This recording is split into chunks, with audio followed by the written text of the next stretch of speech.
안녕하세요. 33살의 최민섭이라고 합니다. 지방에서 식당을 운영하고 있죠.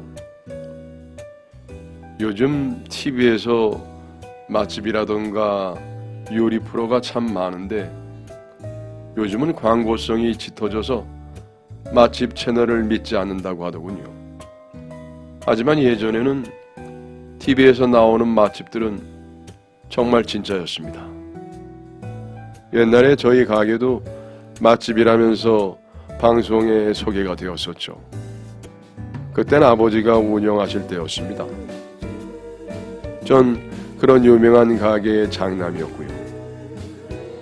광고라고 하실 수도 있으니 정확하게 어떤 메뉴인지는 말씀드릴 수는 없지만 메인 요리는 양념된 고기입니다. 본인의 인생 절반의 이상을 이 메뉴에 쏟아부으신 아버지 덕에 예전부터 지역 주민들 사이에 맛집이라고 소문이 자자했죠.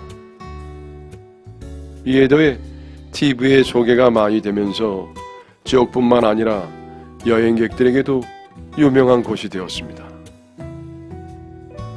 본인의 인생 절반의 이상을 이 메뉴에 쏟아부으신 아버지 덕에 예전부터 지역 주민들 사이에 맛집이라고 소문이 자자했죠. 이에 더해 TV에 소개가 많이 되면서 지역뿐만 아니라 여행객들에게도 유명한 곳이 되었습니다. 그러면서 여기저기에서 따라하는 곳이 우후죽순처럼 생겨났죠. 그래서 저희 집에서는 자구책으로 저희 가게는 한결같은 맛을 유지하기 위해 체인점을 두지 않습니다. 땡땡 식당은 오직 이곳 한 곳입니다 라고 써붙이고 영업을 했죠. 가게 주방 운영은 아버지와 어머니가 서로 담당하는 부분이 있었는데 아버지는 주로 메인 요리를 담당하셨습니다. 고기 선별에서부터 시작해 손질, 양념, 숙성까지 어머니는 주로 김치와 밑반찬들을 담당하셨죠. 우리 집 고기 맛도 끝내줬지만 엄마의 김치와 밑반찬에 반해서 찾아오는 사람들도 아주 많았습니다.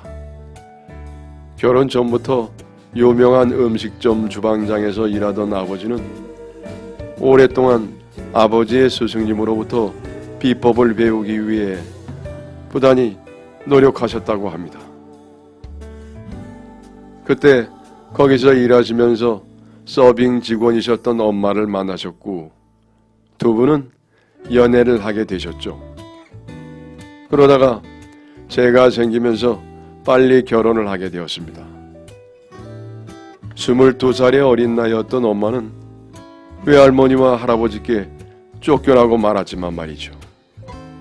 두 분이 결혼한 이듬해 제가 태어났고 2년 뒤에 동생이 또 3년 뒤에는 막내 동생이 태어나면서 우리 가족은 5 식구가 되었죠.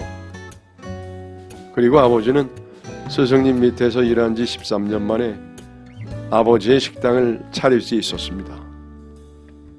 그제서야 스승님의 인정을 받으신 거죠. 그렇게 아버지는 스승님의 조언대로 8테이블을 놓을 수 있는 작은 규모의 식당을 시작하셨습니다. 나중에 들은 이야기로는 아버지의 스승님께서 혼자 하는 주방일이 손에 익고 독자적인 소스를 개발할 수 있을 때쯤 확장을 하라고 하셨다더군요. 어머니 역시 아버지가 식당을 차리셨을 때 2 팔 걷어붙이시고 도와주셨죠. 이제 앞으로 우리 가족의 생계가 달린 일이었으니까요.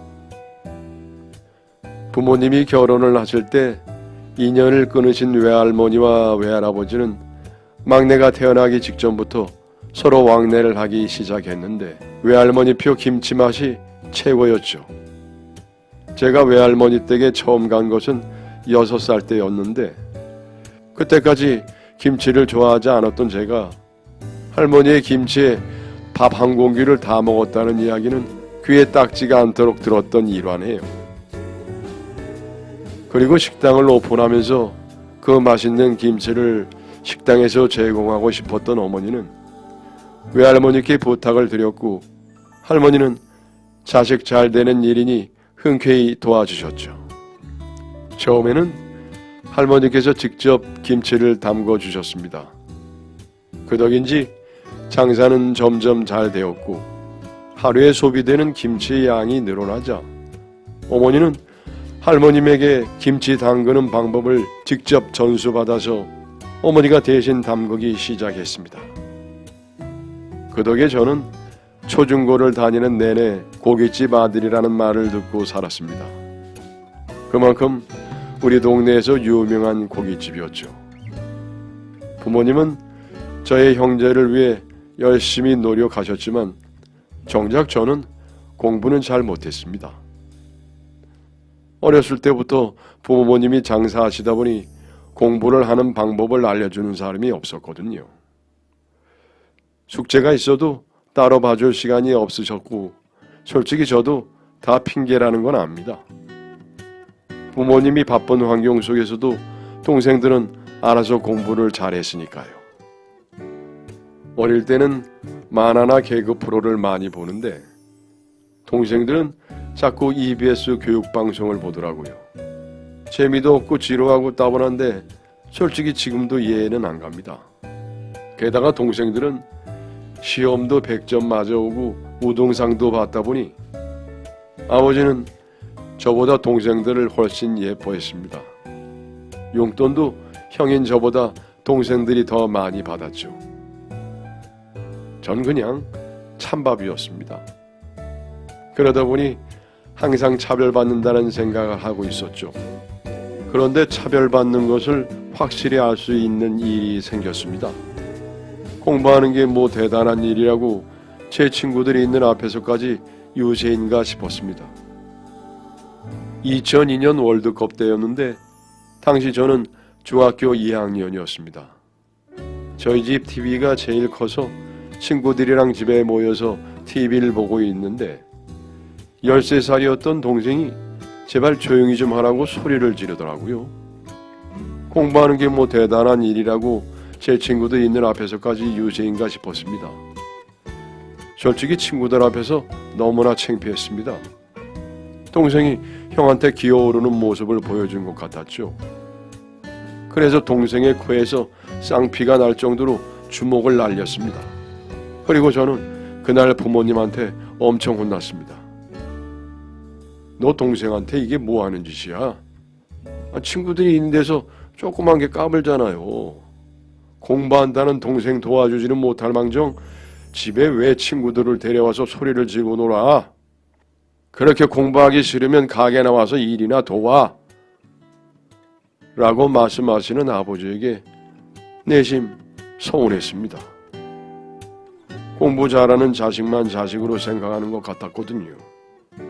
그래서 반항심이 생겨서 더 공부를 멀리했던 것 같습니다. 물론 공부가 재미없기도 했고 지루하기도 했죠. 친구들이랑 노는 게 더 재미있었으니까요. 그렇다고 나쁜 길에 빠진 건 아니었습니다. 남들 겪는 사춘기 시절이랑 비슷했죠. 문제집 산다고 하고 그 돈으로 PC방 가고 만화방 가고 먹을 거 사 먹고 하는 정도였습니다. 그러던 어느 날 아버지 가게가 유명한 TV 프로그램에 나왔고 그날 이후로 손님이 몇 배는 늘었던 것 같습니다. 지금까지 시청률이 낮은 TV 채널에 나온 것과는 차원이 다르더군요. 그도 그럴 것이 그 즈음 TV에서 나오는 맛집들은 협찬인 경우도 많이 있었거든요. 아버지 가게가 나온 방송은 돈 주고 나올 수도 없는 곳이라는 소문이 자자했던 곳이었어요. 그 방송에 나오니 몰려드는 손님이 엄청났죠. 가게에 줄이 끝도 없었습니다.